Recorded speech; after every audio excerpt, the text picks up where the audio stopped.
You know how people will post something just so that their crush sees it? Now imagine that you have a huge mansion all to yourself in the 1920s for no particular reason, and you throw massive parties every weekend, all in the hopes that your crush will just make an appearance. It probably wouldn't be worth it at that point, right? Unless you were crazy. Well, one man, Jay Gatsby, is that crazy. So let's find out why.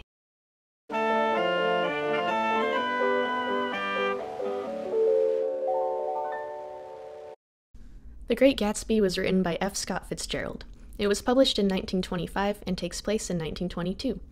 Our narrator is Nick Carraway, who's around 30 years old. Nick writes this story to tell us about this really cool guy he knew, like 1 or 2 years ago, named Jay Gatsby. He begins his story by saying he's inclined to reserve all judgments. But this is a lie. The entire book is him being judgy. In the spring of 1922, Nick moves from the Midwest to Long Island Sound in New York. He specifically lives on an island outskirt called West Egg, a place of new wealth, which sits across the bay from East Egg, a place of old family wealth. Nick moved here because he wanted to get rich selling bonds. He thinks that he's poor right now because his new house is small and he only has one servant. Yeah, buddy, you're really struggling, huh? He's mainly just comparing himself to his neighbor, who has a gigantic mansion next door. Shortly after he moves in, Nick drives to East Egg to visit his second cousin once removed, Daisy, and her husband, Tom Buchanan. They also have a 2-year-old girl who everyone forgets exists. Tom is super rich with all that sweet, sweet family wealth. He's also sexist and very racist and generally not fun to be around. So, you know, a great guy. Anyway, Nick has dinner with them and Daisy's pro-golfer friend, Jordan Baker. Jordan asks Nick if he knows Gatsby, and Nick says, yeah, he's my neighbor. At one point, the phone rings, and Tom and Daisy go inside. Jordan seizes this opportunity for gossip, and tells Nick that Tom's got some woman in New York. Huh. Actually, it's not surprising that Tom would be having an affair. A little later, Nick is talking to Daisy about her daughter, and Daisy says, I hope she'll be a fool. That's the best thing a girl can be in this world, a beautiful little fool.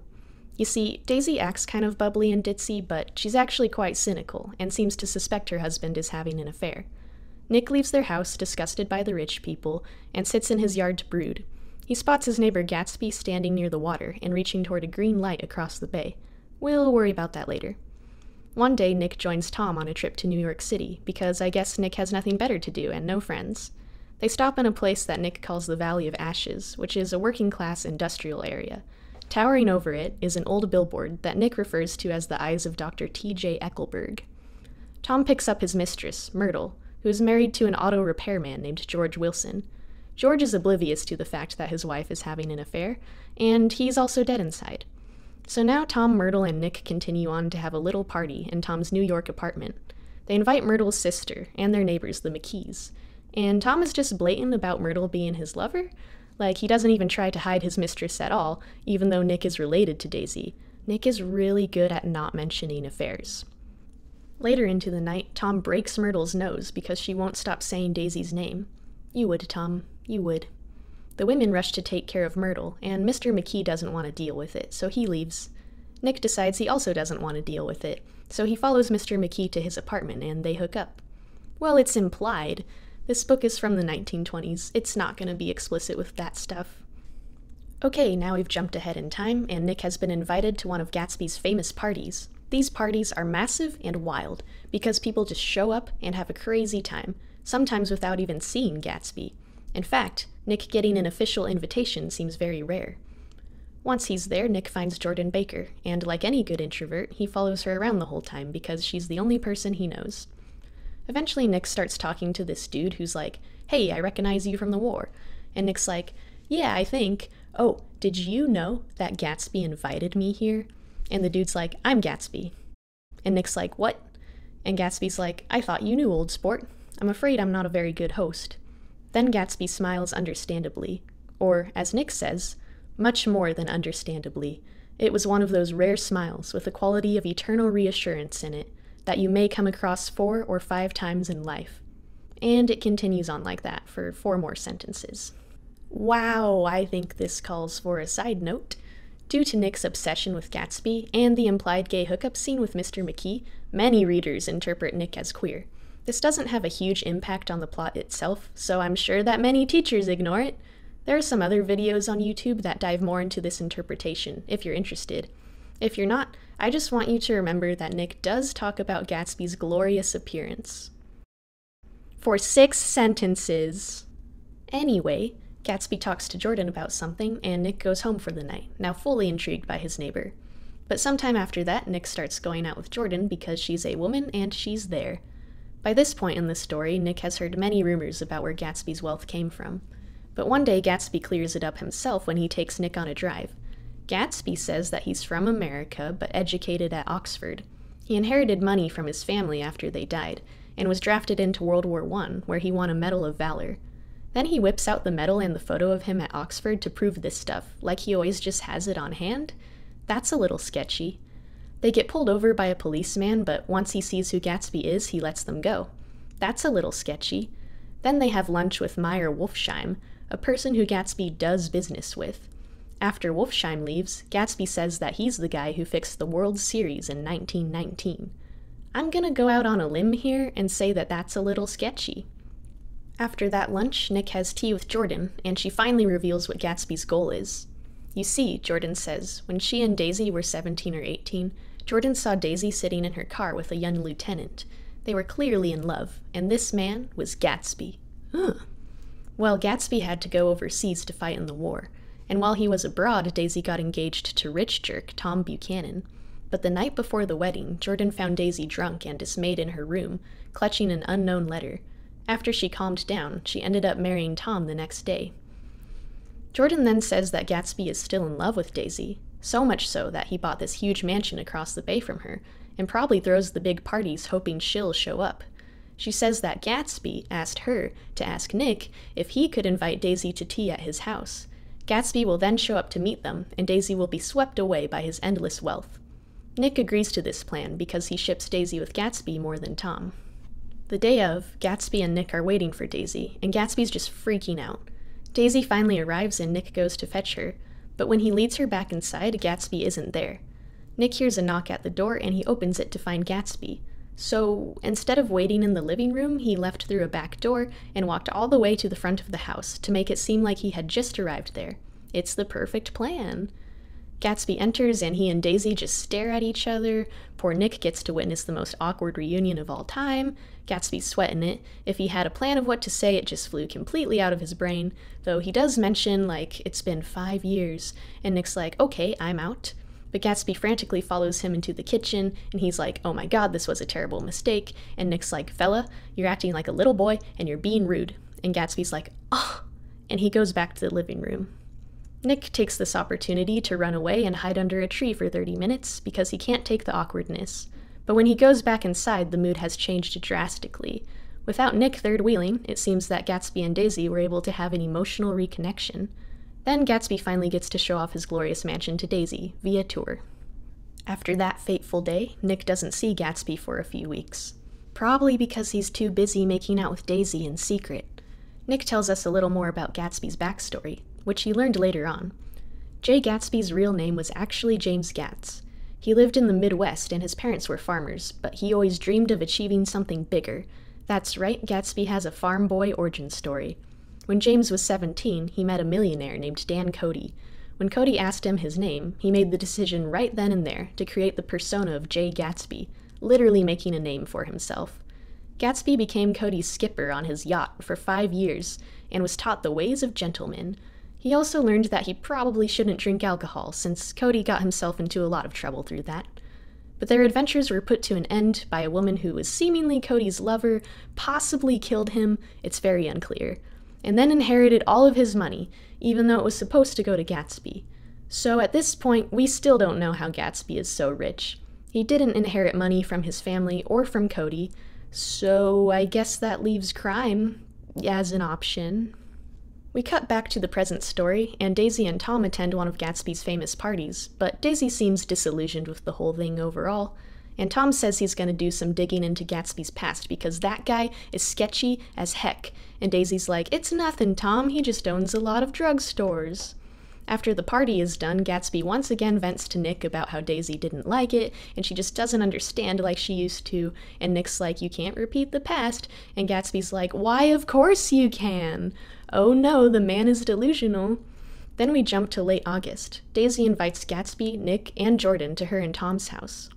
While they're all there, the nurse brings Daisy's little girl in for a visit, and Gatsby is shocked that the child even exists. But don't worry, Gatsby, I'm sure she's neglected all the time. Then everyone has lunch, and Daisy kind of lets things slip by saying to Gatsby, "You always look so cool." In that moment, Tom realizes that Daisy's probably having an affair with Gatsby, and he gets real angry about it because, he's allowed to have an affair, but not Daisy. Well, everyone decides to go to town, and Gatsby and Daisy take Tom's car, while Tom drives Nick and Jordan in Gatsby's yellow car. This is an important detail for later. The three stop to get gas at Wilson's place, and Wilson looks even more dead inside than usual. He says he found out that Myrtle was cheating on him with someone. He doesn't know who, but he's locking Myrtle up and then forcing her to move away with him. Tom then realizes that he probably lost both his wife and his mistress in one day. Can't say he didn't deserve it. Then everyone meets at the Plaza Hotel, and the tension between Tom and Gatsby explodes. Tom interrogates Gatsby and basically says, "Hey, what kind of a row are you trying to cause? I may not be as popular as you, but you're a poser, a nobody." Then Gatsby's like, "Daisy never loved you. Tell him, Daisy." But Daisy can't do that, so in distress she says she loved them both, which breaks Gatsby. On top of that, Tom calls out Gatsby's so-called drugstore business. He says he found out that Gatsby and Wolfsheim use the stores as a front to sell illegal alcohol over the counter. Did I mention that this takes place during Prohibition? Daisy can't make hard choices and wants to go home, so Tom tells them to both leave in Gatsby's car. And Nick's like, "Golly, today's my birthday." Tom, Nick, and Jordan leave as well, but they come across an accident at the Wilsons' garage. They discover that Myrtle is dead. According to eyewitnesses, she was arguing with George when she saw a yellow car and ran into the street to flag it down, because she thought Tom was driving it. But the speeding car accidentally hit her and then kept going. When they all get back to Tom's house, Nick sort of hates everyone. He's probably thinking, "This is the worst birthday ever. I came out to have a good time, and now I've seen 2 marriages destroyed and a woman killed." When he's walking home, Gatsby emerges from the bushes to tell him that he's hovering around to make sure Daisy's safe. And he lets slip that Daisy was the one driving his car, and she's the one who hit Myrtle. But of course Gatsby's going to take the fall for it. That night, Nick can't sleep, and at the crack of dawn he goes to Gatsby's house to check up on him. Now that Gatsby's persona has been thoroughly broken by Tom, he opens up to Nick about the story of who he was as James Gatz, and how he fell in love with Daisy after his yacht adventures, but couldn't marry her because he was too poor. When Nick eventually leaves, he likes Gatsby again, so he pays him one compliment.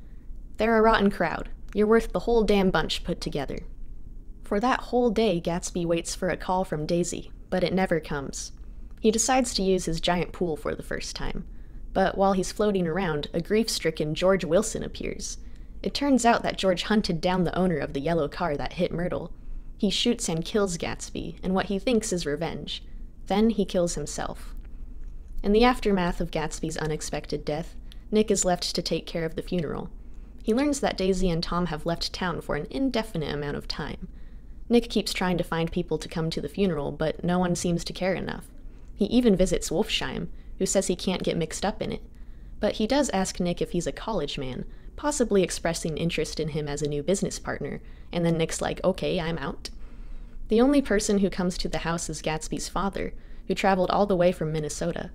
Mr. Gatz is impressed by the wealth his son amassed and pulls out a to-do list from Gatsby's youth to show Nick that he was always smart and driven. The funeral commences, and the only people who attend are Nick, Mr. Gatz, some servants, and a quote-unquote owl-eyed guy who went to some of Gatsby's parties. Well, that's just depressing.